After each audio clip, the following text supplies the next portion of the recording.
Hello guys, नमस्कार। ज्ञान ज्योति Pvt ITI YouTube channel में आपका स्वागत है, वेलकम है। यहाँ मैं आर के शर्मा आपको इलेक्ट्रिशियन थ्योरी के बारे में कुछ टॉपिक्स जो इम्पोर्टेंसी टॉपिक है वो यहाँ आपको स्टडी करवाऊँगा। तो जिसमें आज हमने एक जो महत्वपूर्ण टॉपिक है चुंबक, मैग्नेट, जिसको हम इंग्लिश में मैग्नेट बोलते हैं, इस टॉपिक के बारे में हम अध्ययन करेंगे। इस टॉपिक से जो मेन एग्ज़ाम होते हैं उनमें काफ़ी क्वेश्चन आते हैं, काफ़ी कम से कम 7 से 8 क्वेश्चन प्रोवाइड होते हैं, पुट आउट होते हैं। तो इन क्वेश्चनों को कैसे हल किया जाता है और कौन कौन से इम्पोर्टेंट क्वेश्चन है वो आते हैं, तो इसके बारे में हम अध्ययन करेंगे। तो आज का टॉपिक है, इस पे बात कर रहे हैं हम चुंबक, और इसको इंग्लिश में बोलते हैं मैग्नेट। कुछ शब्द ऐसे हैं टेक्निकल डिग्री के जिसके अंदर हिंदी के साथ साथ हमें इंग्लिश के वर्ड भी आने चाहिए, क्योंकि इसलिए इंग्लिश के वर्डों के कुछ हिंदी के वर्ड है निमी पैटर्न पे समझ में नहीं आ पाते हैं, और वो हमें इंग्लिश में इजी वे से समझ में आ जाते हैं। इसलिए हमें हिंदी के बजाय इंग्लिश के वर्ड भी ध्यान रखना चाहिए। आज हम बात कर रहे हैं चुंबक की।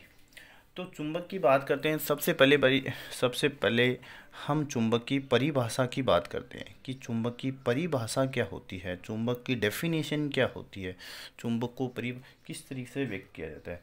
तो अगर परिभाषा में कहें तो वे पदार्थ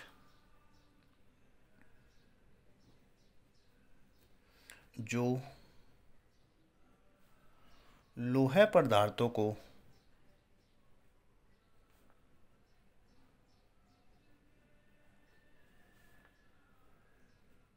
अपनी ओर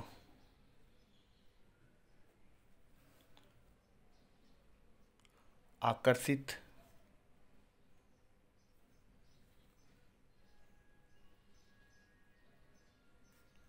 करते हैं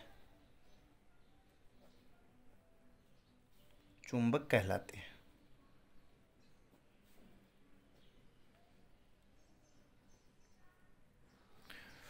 वे पदार्थ जिसके अंदर लोहा पदार्थों को अपनी ओर आकर्षित करने का गुण हो वो मैग्नेट कहलाते हैं, चुंबक कहलाते हैं।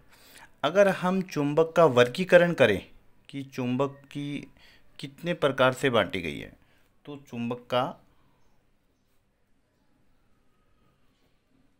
वर्गीकरण कि हम चुंबक को किस तरीके से बांट सकते हैं, कितने प्रकार की चुंबक होती है। चुंबक के दो प्रकार होते हैं, एक तो जिसको नेचुरल चुंबक कहते हैं, हिंदी में प्राकृतिक चुंबक,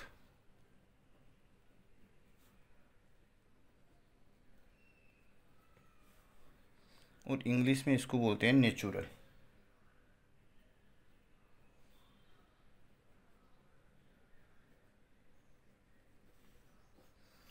और दूसरी होती है कृत्रिम चुंबक,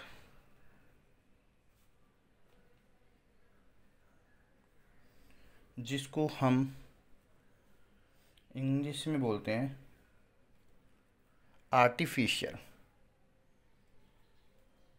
मैग्नेट।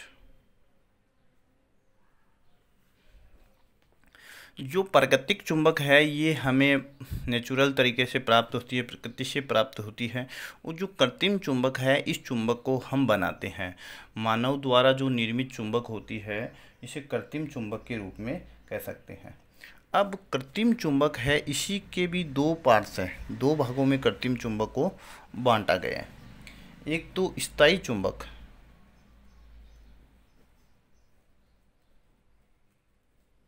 और दूसरा अस्थायी।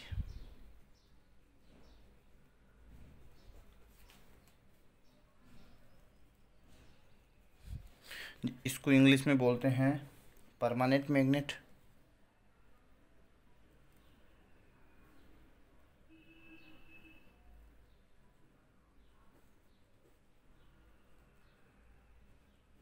और इसको बोलते हैं,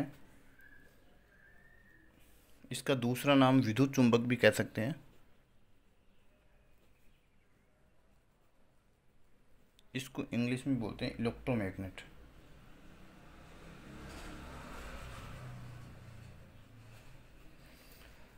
अब हम आगे चलते हैं कि इस प्राकृतिक चुंबक और कृत्रिम चुंबक में अंतर क्या है, कृत्रिम चुंबक को स्थायी और अस्थायी क्यों बनाया गया है, अब इसके बारे में हम पूरी चर्चा करेंगे। तो सबसे पहले अगर हमें ज्ञात हो तो हम इसमें करेंगे कि प्राकृतिक चुंबक और जो कृत्रिम चुंबक है इन दोनों में क्या अंतर है, जिसके कारण से ये दोनों कहाँ कहाँ इनका उपयोग होता है और किस तरीके से इनका उपयोग किया जाता है। तो सबसे पहले अगर हम इनकी दोनों में डिवाइडेशन करें या इसका दोनों का अंतर की बात करें तो एक तरफ में जो प्राकृतिक चुंबक है इसके क्या क्या गुण हैं इसके बारे में बताऊंगा, और दूसरा यहाँ कृत्रिम चुंबक में क्या क्या गुण है उसके बारे में आपको बताऊंगा कि इसको कृत्रिम क्यों कहते हैं और इसको प्राकृतिक क्यों कहते हैं। तो अगर पहले पॉइंट पे बात किया जाए कि यह चुंबक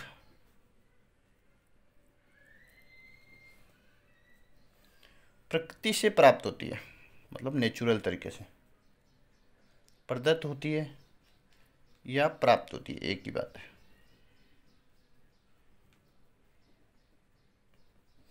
और इसकी बात की जाए तो यह चुंबक मनुष्य द्वारा निर्मित होती है।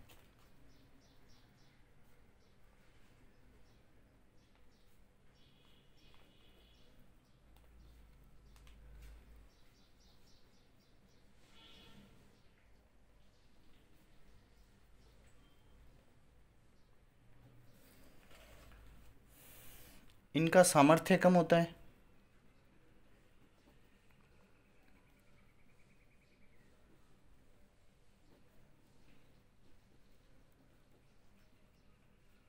और इनका सामर्थ्य अधिक होता है।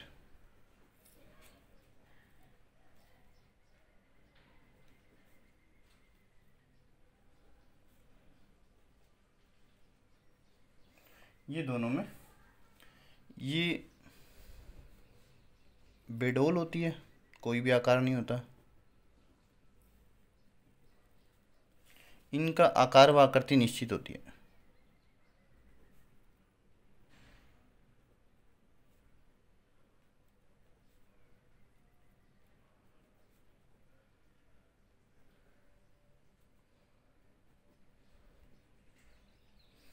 ये इनका अंतर है। उसके बाद हम बात करेंगे कि स्थायी चुंबक और अस्थायी चुंबक में क्या अंतर है।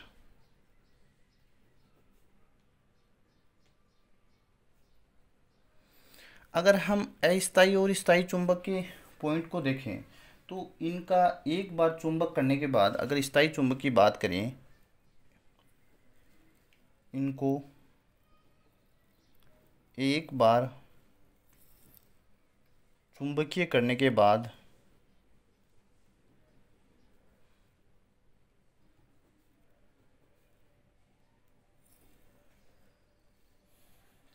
इनका चुंबकत्व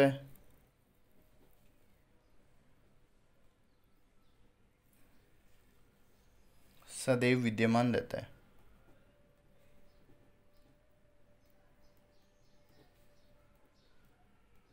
ये इनका गुण है कि अगर इनको एक बार भी चुंबकित कर दिया जाए तो इसमें चुंबकत्व है वो हमेशा के लिए रह जाता है।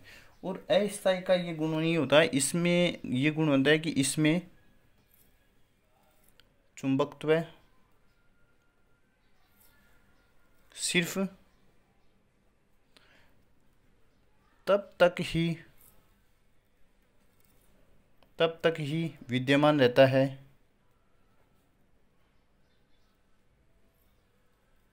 जब तक विद्युत